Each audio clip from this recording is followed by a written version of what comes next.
Autumn Chapter 10. Matron Bridie stared at Ellie in some consternation.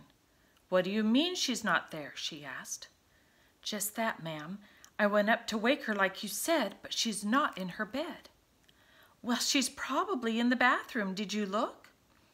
"Yes, Ma'am, her bed had the pillow all stuffed down like it was meant to be her still lying there." There was a pause. Hannah Bridie felt a growing sense of apprehension. She had felt the same the previous evening, but she had not really examined her feelings at the time. Now it seemed she should have been more aware. She should have watched Mandy more closely. What on earth is that child up to? She swept past Ellie and climbed the stairs to the attic bedroom. She wanted to see for herself. Mandy was obviously not there, and the bed did have a deliberately made-up look. The pillow lay neatly beneath the covers, looking very much like a body asleep. "Mandy!" Matron called the name once in the darkened room. She knew there would be no answer. There was just the sound of the rain pounding down on the attic roof. Slowly she made her way down the stairs again. She was very concerned. Ellie was waiting at the foot of the stairway. "Dr. Matthews is here," she said quietly. Matron paused a moment and then said, "Come with me, Ellie." She walked into her study. Dr. Matthews was standing by the fire. He was shaking drops of rain from his hair and wiping his forehead with a handkerchief. "My goodness, it's a dreadful evening out there. I got soaked just coming in from the car." "Brian, a very worrying thing has happened. It's unbelievable, but Mandy is missing. We can't find her. Ellie went to her room to wake her up just now, and she wasn't there." "What?" The doctor looked startled. "What do you mean?" "A pillow has been left deliberately between the sheets of the bed. It looks as though she meant us to think that she is still there." "But why did she do that? Surely she didn't go outside." "I've no idea. I can't see why she would on such a terrible day, unless she was delirious or sleepwalking or something." "She seemed fine, Matron, when I put her down to rest," Ellie spoke up. "But goodness, if she is out in this weather, she'll catch her death." The doctor spoke on a rising note of anxiety. "She could come down with pneumonia in 2 seconds flat. That child shouldn't be out of bed at all." Matron turned to Ellie.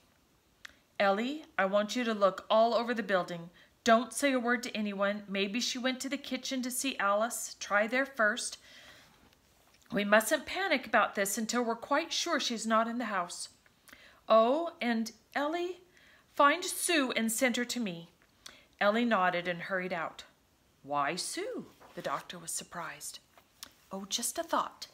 She and Mandy are very close, and something about the way they came home from school yesterday. It was when I first noticed Mandy was sick." Matron thought back to the moment when she had seen Sue and Mandy entering the big house. Mandy had not only looked sick, but she had seemed upset and distraught as well. But the events that followed had taken Matron's mind away from that fact. She recalled it was then that she had first felt some vague apprehension. "What if she's not in the house?" Dr. Matthews was asking. "Then I suppose I should call the police or something. Oh, dear." The doctor drew a pipe out of his pocket and lit it. "Don't worry, Hannah. She can't have gone far. There's probably some very simple explanation for all of this." There was a knock on the door and Sue came in. Matron tried to hide her anxiety as she spoke. "Sue, here's a fine thing.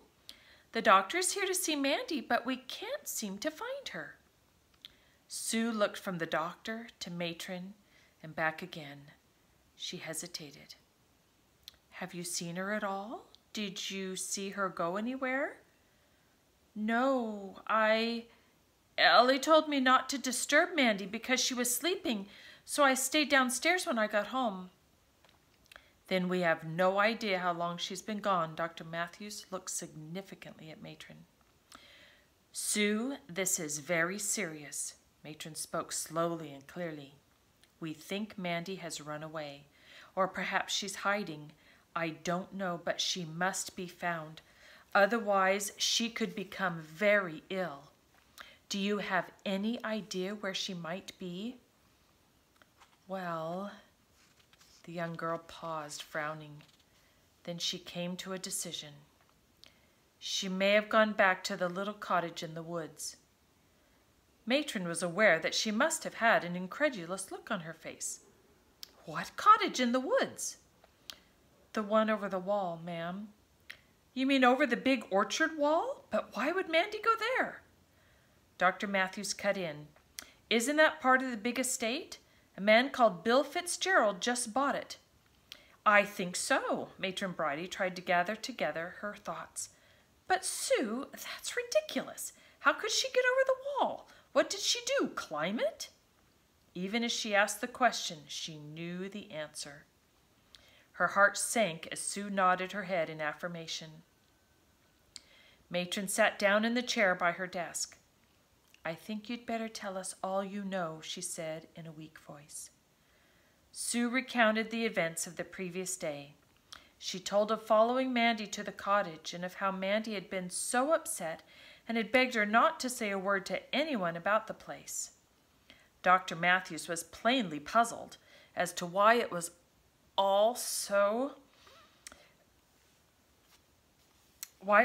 important, but Matron Bridie understood. She realized now why Mandy's behavior had been so strange the past few months, why she would need to steal the cups and saucers and knives and forks. She remembered how Alice had mentioned Mandy's request for dusters and a broom, and Jake had spoken of Mandy's one-time interest in a garden project. She had wondered if it had anything to do with the incident concerning the shears. Now she knew that it all fitted together. She pictured Mandy, flushed and anxious, saying, "You mustn't stop me from going. You don't understand," when she had forbidden her yesterday to take any more long walks. Those long walks, no doubt, had been to the cottage, a place that she had tried to make her very own. Matron Bridie reflected that in all her years at the orphanage, she had never seen a child express her desire for a home and a family more vividly. Her heart went out to Mandy. When Sue finished her story, there was a moment's pause. Then Matron spoke quietly. "Thank you, Sue. You've been a tremendous help, and I think I understand. Now I want you to be very grown up and not say a word about this, about the cottage or Mandy, or that she's missing, to anyone. Do you think you could do that? You know how upsetting it would be to the rest of the children." Sue nodded. "Will Mandy be all right? Will you be able to find her?" she asked in a small, worried voice. "Yes, I think so, and we'll tell you the minute we do." Ellie knocked on the door and came in hurriedly. "Matron, she's positively not in the house. I really looked everywhere." She was breathless. "Yes, Ellie, I think we know where she is now, thanks to Sue. You'd better run along, both of you. It's almost dinner time." When they had gone, Matron looked across at Dr. Matthews. She sighed. "Oh, Brian, what a worry. I'll have to explain all of this later. Right now, I'm very much afraid that I have to make a phone call to the police station." She reached for the phone. "No, wait a minute," the doctor spoke quickly. "You're going about this the wrong way, Hannah. If Mandy is on the Fitzgerald property, then the person to call is Bill Fitzgerald himself. He can reach Mandy far more quickly than the police can. They'll have to get his permission to go to the cottage anyway. It would waste a lot of time. We need to reach the child as fast as we can." Matron hesitated. "Yes, you're right. Well, at least I can try. Do you have the new number?"